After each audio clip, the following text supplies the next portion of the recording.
अजीज़ान मन आपको आपके भाई आदिल राजा का सलाम पहुंचे। मैं आपको सोल्जर स्पीक्स के ऊपर खुश आमदीद कहता हूं। मैं आपको आज के ब्रीफ में मुख्तसरन ये बताऊंगा कि वेनेजुएला के अंदर जो वाकयात हुए हैं, जहां पे वेनेजुएला के सदर मदुरो को अगवा कर लिया अमेरिका सरकार ने, और उसके ऊपर बहुत शोर मचाया जा रहा है चाइना की तरफ से, रूस की तरफ से, बाकी दुनिया की तरफ से। लेकिन शोर मचाने से क्या होता है? ये नियो कॉलोनियलिज्म जो है, नया साम्राज्य निजाम सेकेंड वर्ल्ड वॉर के बाद से जारी है, और यूएसएसआर टूटने के बाद जिसमें पाकिस्तान का बराह रास्त किरदार था, अब अमेरिका जो है वो सोल सुपर पावर आज दिन तक मौजूद है, और उसको अपने पेट्रोल डॉलर को बचाने के जो लाले पड़े हुए थे वो उन्होंने एक ही मूव में बचा भी लिया है।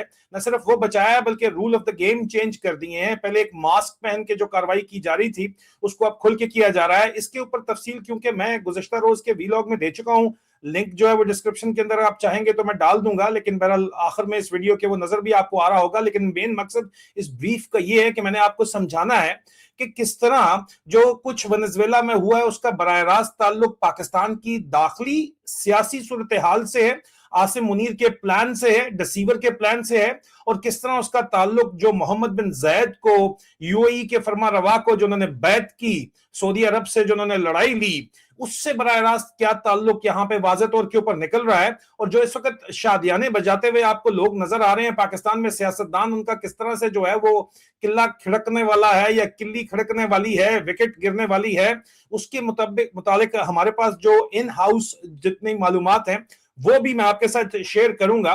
बड़ा मुख्तसर तफसील आज रात के जो वीलॉग है उसके अंदर है। ये सिर्फ ब्रीफ है, and brief has to be kept brief, ठीक है। मुख्तसर अल्फाज में मैं आपको बता रहा हूं वेनेजुएला के अंदर जो कुछ हुआ, तफसीलात आपको पता है, लेकिन आपको और मुझे तो अब जाके पता चला जब गेम डल गई, ठीक है। लेकिन स्टेट टू स्टेट लेवल के ऊपर ये मामलात पहले से पता होते हैं कि किस तरफ जा रहे हैं। खासतौर के ऊपर पाकिस्तान की फौज, जिसकी एक मुस्तकिल उनके स्टाफ ऑफिसर्स, एक ब्रिगेडियर, एक कर्नल, एक कैप्टन, एक मेजर यूएस सेंटकॉम के अंदर मौजूद होता है, वो पल्स भिजवा रहा होता है। और आजकल तो फेवरेट फील्ड मार्शल की भी बातचीत चल रही है।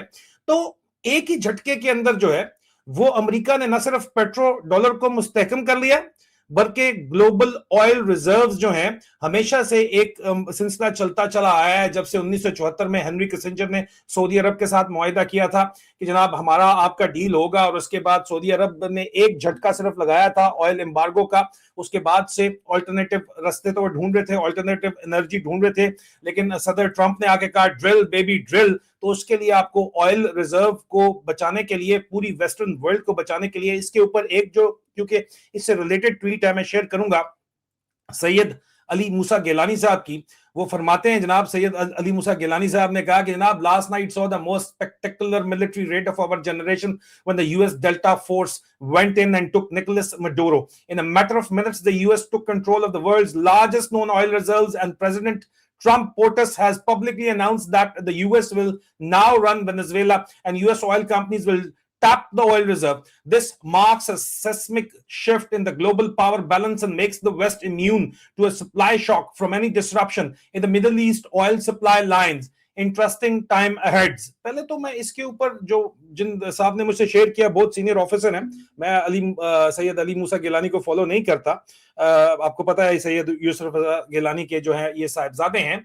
इनको जो जवाब पहले मैं दे दूं, उसके बाद मैं आपको बताऊंगा कि अंदर खाते गेम क्या चल रही है, क्योंकि ये जो होने वाला था, जाहिर बात है आसिम मुनीर को ये गेम आज से नहीं काफी अरसे पहले से पता थी, तभी उसने ये गेम डाली कि मोहम्मद बिन जैद के साथ उसने अपनी गोटियां सेट की। हालांकि पैसा तो मोहम्मद बिन जैद से ज्यादा सऊदी अरब ने लगाया हुआ है पाकिस्तान के अंदर, और पाकिस्तान की फौज सऊदी अरब के अंदर बैठी हुई है। और खुद आपके अपने जो फील्ड मार्शल हैं आसिम मुनीर साहब, ये 3 साल सऊदिया पोस्टिंग काट के आ चुके हैं। इनकी कमर ही सऊदिया की पोस्टिंग के बाद करनैली में गए थे तो सीधी हुई थी, उससे पहले तो ये कभी भाई से मांग कभी मामू से मांग के इनके गुजारा था। तो ये जो सिचुएशन है, इसके ऊपर मुझे जो बातचीत बताई गई है वो ये बताई गई है कि सैयद अली मूसा गिलानी साहब को बता दिया जाए कि वार्निंग दे दी जाए कि जो इस वक्त प्लान हो रहा है वो पाकिस्तान पीपल्स पार्टी और पाकिस्तान मुस्लिम लीग नवाज दोनों को, आसिम मुनीर जिसको फौज में मिस्त्री कहा जाता है, वो उन दोनों को, नवाज शरीफ और जरदारी साहब और इनकी जो पार्टी है, जिस तरह मदुरो को चुका गया ना, उसी तरह कोई रूल नहीं देखा गया, कोई सॉवरेनिटी नहीं देखी गई, कोई इंटरनेशनल लॉ नहीं देखा गया, जितना मर्जी लोग चीख रहे हैं उसी तरह ये चुकेगा नवाज शरीफ को, इसकी औलादों को, जरदारी को, और जेल के अंदर डालने का इसका प्लान इस वक्त बना हुआ है, क्योंकि ये मामला किस तरफ जा रहे हैं उसका इससे बराह रास्त ताल्लुक है। लेकिन पाकिस्तान के अंदर 28वीं तरमीम जो है मुकम्मल तौर के ऊपर प्लान ऑलमोस्ट कर ली गई है, और उसके बाद 28वीं तरमीम की जाएगी, और 27वीं में जो कॉन्स्टिट्यूशनल कोर्ट को एक्टिव किया गया है, कॉन्स्टिट्यूशनल कोर्ट 28वीं तरमीम को वैलिडेट करेगी और आपका पत्ता खड़का दिया जाएगा उस वक्त तक। क्योंकि देखिए, मिडिल ईस्ट आपके ताल्लुकात तो सऊदी अरब से हैं, ठीक है, मिडिल ईस्ट के अंदर मामलात हैं,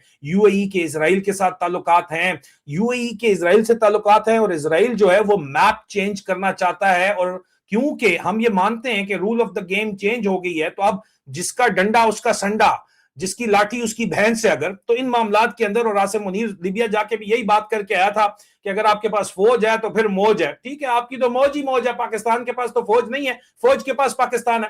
तो इस सूरत हाल के अंदर फौज को अच्छे तरीके से अंदाजा था पहले, या ये इंटेलिजेंस स्टेट लेवल के ऊपर मौजूद होती है, अवाम के खर्चे से जो एजेंसियां चलती हैं वो बता रही होती हैं, जिस तरह मैंने आपको कहा। तो इनको पता था कि ये गेम किस तरफ जा रही है, और उस गेम में क्योंकि यूएस ने अब पेट्रो डॉलर को महफूज कर लिया, ऑयल सप्लाई वेस्टर्न वर्ल्ड के लिए महफूज कर ली है, तो अब मिडिल ईस्ट के अंदर कोई जंग होती है तो डिसरप्शन की उनको कोई परवाह नहीं है, होती तो होती रहे।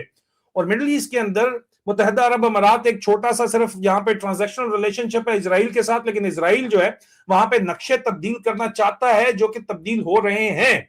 और यहाँ पे सऊदी अरब एक हेजमन के तौर के ऊपर मिडिल ईस्ट में आपको जो बैठा हुआ नजर आता है, बल्कि अगर मैं एक दफा फिर आपको नक्शा दिखाऊं तो आपको वाजे हो जाए। अभी मौजूदा जो आपको मिडिल ईस्ट का नक्शा नजर आ रहा है, ये दूसरी जंग अजीम के बाद आपको सल्तनत उस्मानिया, द ऑटोमन एम्पायर, तुर्की को तोड़ के बनाया गया था।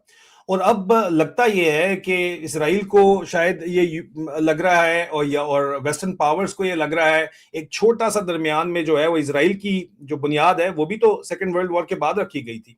अब मजीद लग रहा है कि यहाँ पे मजीद नक्शे तब्दील करने का, मजीद छोटी स्टेट्स बना के उनको कंट्रोल करने का वक्त आ रहा है, जो कि सऊदी अरब किसी सूरत नहीं चाहता। लेकिन अमेरिका चाहता है, इसराइल चाहता है, और मुत्तहिदा अरब अमारात चाहता है। वाज़े तौर के ऊपर उनके इंटरेस्ट हैं कि डिवाइड एंड रूल पुराना साम्राज्य फॉर्मूला है। उसकी वजह से अगर यहाँ पे जंग होती है तो ऑयल सप्लाई दुनिया की डिस्टर्ब होती है, तो होती रहे ना, उसकी वजह से ग्लोबल इकोनॉमी अगर डिस्टर्ब होती है और अमेरिका को ऑयल अगर सिक्योर हो चुका है, तो वेस्टर्न कंट्रीज जो हैं वो अपना ऑयल लेंगी, उनकी इकोनॉमी डिस्टर्ब नहीं होगी। बाकी एशिया में अगर डिस्टर्ब होती है तो होती रहे, ग्लोबल मार्केट डिस्टर्ब होती है, चाइनी और रशियन, चाइना को डिस्टर्बेंस होती है तो होती रहे। रशिया के ऊपर ऑयल सैंक्शंस अभी भी लगी हुई है, यूरोप से वो तेल नहीं मंगवाएंगे, वेनेजुएला का जो चाइना को तेल जा रहा है वो यूरोप को चला जाएगा। ये एक रियलिस्टिक पॉसिबिलिटी इस वक्त मौजूद है, जिसका इजहार अब खुलेआम किया जा चुका है, क्योंकि इस वक्त जो यूएस सेक्रेटरी ऑफ स्टेट ने भी खुल के कहा है कि भाई हम करते हैं, हम जो कहते हैं वो हम करते हैं। तो वो यही कह रहे हैं कि हम चाइना को आगे नहीं बढ़ने देंगे, ट्रेड एंड टैरिफ से अब बात आगे चली गई है, द ग्लव्स आर ऑफ। लेकिन इस सूरत हाल के अंदर मिडिल ईस्ट के अंदर अब गेम होगी, क्योंकि रूल ऑफ गेम चेंज हुए हैं। तो मिडिल ईस्ट के अंदर अगर नक्शे तब्दील करने की गेम होगी और नई जंगें होंगी, तो फिर पाकिस्तान जो है वो उसको साथ तो साइड तो लेनी थी। अब उसने साइड या इजराइल की लेनी है, मुत्तहिदा अरब अमारात की लेनी है, और जो कि अमेरिका के साथ लिंक्ड है, और लंच ये अमेरिका में करके आया है, और उसके बाद से अपने आप को ये डिसएसोसिएट करता हुआ नजर आता है सऊदी अरब से। हालांकि ऑफिशियल बयानात दिए जा रहे हैं कि नहीं, हम सऊदी अरब के बिल्कुल साथ हैं, क्योंकि आपकी फौज वहां पे बैठी हुई है। और मुत्तहिदा अरब अमारात तो आप देखें यहाँ पे नक्शे में बिल्कुल टाइनी टूनी सा इस वक्त जो टाइनी टाउन ही नजर आता है इस नक्शे के मुताबिक, मिडिल ईस्ट के मुताबिक। लेकिन ये जो अलाइनमेंट की गई है, ये अलाइनमेंट की गई है दो कामों के लिए। एक तो जो आइंदा खित्ते में वर्ल्ड वॉर 3 आप कहना चाहते हैं, वर्ल्ड वॉर 3 कह रहे हैं, वो शुरू होती है, तो साइड चुनी गई है सोल सुपर पावर के साथ, अमेरिका, इजराइल, और उसके साथ यूएई अटैच्ड है। तो यूएई के थ्रू लिंक अप इन्होंने किया हुआ है अपना वाशिंगटन डीसी तक, वो चैनल्स इस्तेमाल कर रहे हैं। बराह रास्त इजराइल से भी बात नहीं कर सकते, यूएई की थ्रू बात की जा सकती है। सऊदी अरब इलाके खित्ते में स्टेबिलिटी तो चाहता है, उनके साथ ताल्लुकात तो ठीक है रखने हैं, खादिमुल हरमैन शरीफैन है, रिलीजियस एंगल भी मौजूद है। लेकिन जो इस वक्त इंटरनेशनल जियोपॉलिटिकल गेम है, इसमें इस पूरे खित्ते में जो हेजमन वाजे नजर आ रहा है वो सऊदी अरब है, और वो अभी तक अब्राहम अकॉर्ड को ज्वाइन अगर नहीं कर रहा तो उसको मजीद कट्स पहुंचाने की कोशिश की जा सकती है। और जाहिर बात है, ट्रिलियंस ऑफ डॉलर अगर वो लगाना चाह रहे हैं नियोम के अंदर अपने नए शहर में, और वो अमेरिका में नहीं लगा रहे, ऐलान तो उन्होंने कर दिया है, तो तब भी उनको प्रेशर के अंदर लाना जरूरी है। लेकिन जो भी सूरत हाल है, ये बैटल लाइंस ड्रॉ हो चुकी हैं, और उन बैटल लाइंस के मुताबिक आसिम मुनीर ने पहला काम अलाइनमेंट अपनी मिडिल ईस्ट के अंदर की है मोहम्मद बिन जायद के साथ, मतलब इसराइल और अमेरिका के साथ। और दूसरी तरफ डोमेस्टिक जब केओस शुरू होगा, तो इस वक्त जो हालात है उसमें अमेरिका बराह रास्त मुदाखलत नहीं कर रहा, चाइना कहता है हम जी दूसरे ममालिक के अंदर जाके उनके अंदरूनी मामलात में जो है मुदाखलत नहीं करते। वेनेजुएला का सदर चाइना पे आसरा करके बैठा था, रशिया पे आसरा करके बैठा था, चक के ला गए अगले। ठीक है, तुसी देख लो। तो जाहिर बात है कि आसिम मुनीर ने ये चीजें देखते हुए आसिम मुनीर के जर्नैलों ने कहा कि जी ये साइड पकड़ लो, ये जो झंडे लगे हुए हैं यहाँ पे, इजराइल, मुत्तहदा अरब अमीरात, अमेरिका की साइड पकड़ो, इनके साथ बैठो, गेम इनके साथ डालो, बाकियों को लिप सर्विस दो और अंदर 28वीं तरमीम करो और खड़काओ और अपने पाकिस्तानी कौम को बताओ कि हम हार्ड स्टेट है, हमने चोरों को जेल में डाल दिया है। तो पाकिस्तान पीपल्स पार्टी और पाकिस्तान मुस्लिम लीग नून को ये पैगाम वाज़े तौर के ऊपर फ्रॉम द हाईएस्ट कॉरिडोर के अंदर जो लोग बैठे हुए हैं फौजी एस्टैब्लिशमेंट में, इंटेलिजेंस एस्टैब्लिशमेंट में पाकिस्तान के, बता रहा हूं कि 28वीं तरमीम के बाद आपका भी यही हाल होने जा रहा है। मजीद तफसीलात अगले वीलॉग के अंदर। It was a brief, that is why. Video पसंद आई है तो लाइक कीजिएगा, शेयर कीजिएगा और इसको जो है वो सब्सक्राइब भी कीजिए। 2 लाख सब्सक्रिप्शन 60 दिन में देने का बहुत बहुत शुक्रिया आपका। खुदा हाफिज।